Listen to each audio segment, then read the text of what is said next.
They said just eat less and exercise more. They said just have some discipline. So you did. You buckled down, tried hard, you lost some weight, and then you put it all back on. What gives? What's going on? We know your problem is not willpower. The problem is your body is stuck in a cycle that you're not aware of. To explain this, I'm going to start with a very simple question. Why do we eat? Traditionally, we look at what you eat and how much you eat. And while this is important, a study that surveyed thousands of people found out that people eat for many different reasons, and hunger was almost never the first answer given. Before I go any further, I want to introduce myself. My name is Kavork. I've always loved food and come from a family and culture where food is a big part of celebration. As a chubby 11-year-old, I learned about the importance of nutrition and exercise and actually took action.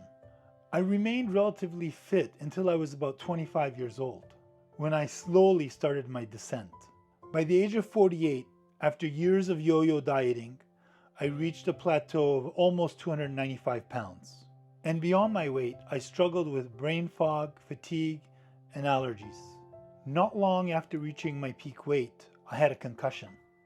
And a series of examinations revealed that besides my weight, there was a lot of other things inside my body that were going wrong.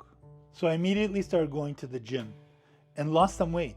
And then, like many of you, I plateaued. About a year after I started, my father died of a heart attack. And back in 2022, my mother died of cancer, and 2 months later, one of my younger brothers died of a heart attack as well. Since then, I've lost over 60 pounds and managed to keep it off for over a year and a half. My healing continues today. I'm not a doctor or a scientist. I am, however, someone who's always been very passionate and curious about the human body. Everything I share, I try to validate first.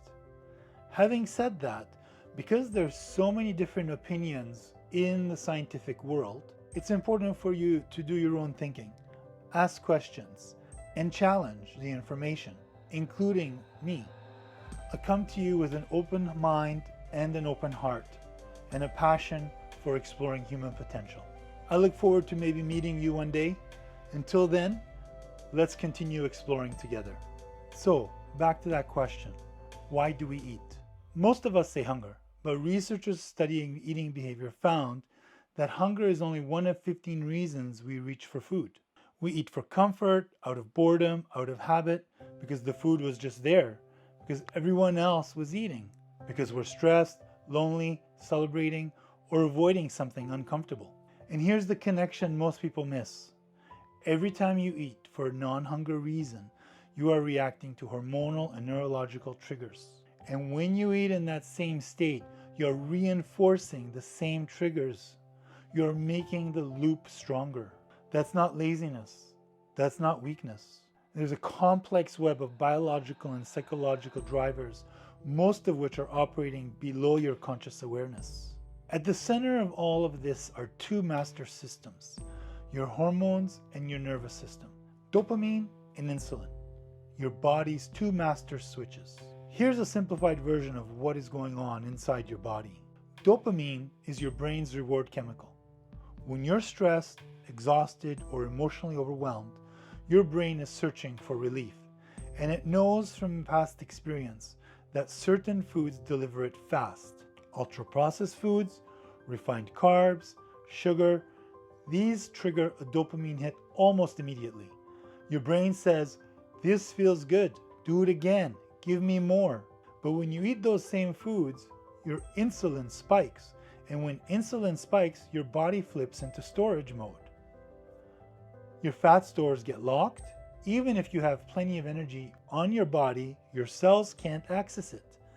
And insulin hijacks your other hormones, muting the signal that says you've had enough and cranking up the signal that says you need more. So dopamine pulled you toward the food, and insulin is now keeping you hungry for more. Now, let's look at how this plays out in real life. Something happens.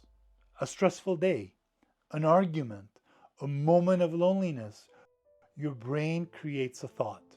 a meaning assigned to that moment, consciously or unconsciously. And it's that thought, not the event itself, that generates everything that follows. I'm overwhelmed.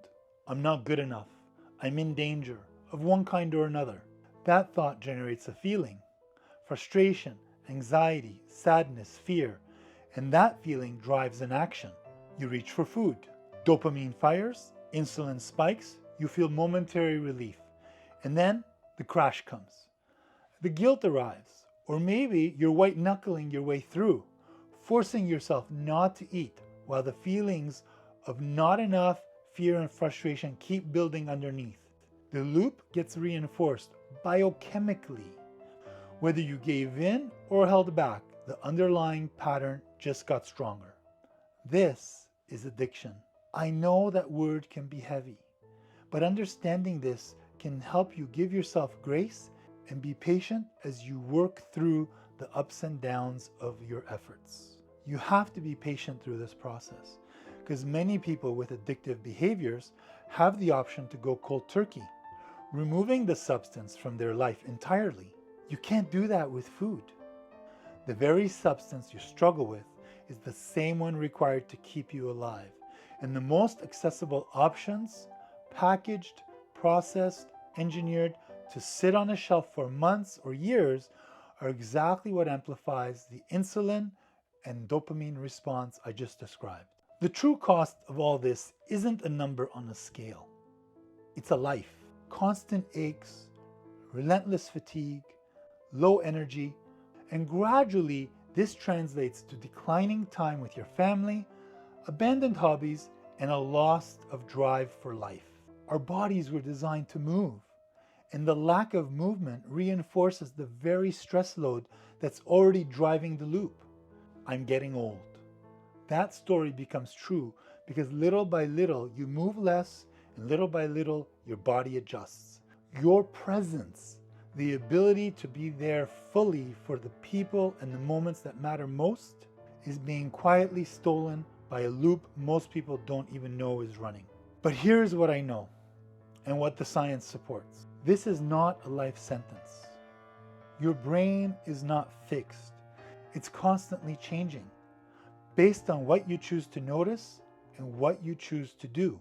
Every time you pause, every time you create a gap between the feeling and the automatic response, you are literally building a new neural pathway. Think of it like physical fitness. You don't go to the gym once and expect to be strong. You train consistently over time. Mental fitness works exactly the same way. The awareness practice, the pause before eating, the 5 minutes of quiet in the morning. These are all training, and like any training, they compound. First and foremost, you have to become aware of the loop. Just noticing without judgment, without criticism, what is actually happening. And the noticing creates a gap. And in that gap, conscious choice is possible. Think about slowly restoring calm, conscious thinking and being to your everyday life. I didn't lose 60 pounds in 90 days. I lost it slowly, imperfectly, with plateaus and moments of genuine doubt. Once awareness starts to develop, begin shifting what you eat. Replace them gradually with protein, healthy fats, and whole foods that give your body what it actually needs. Because you don't just lose weight.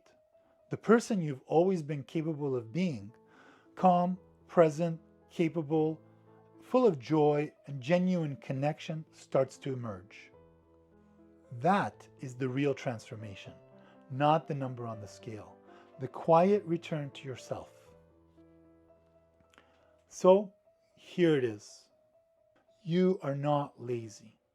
You are not broken. Your body is stuck in survival mode.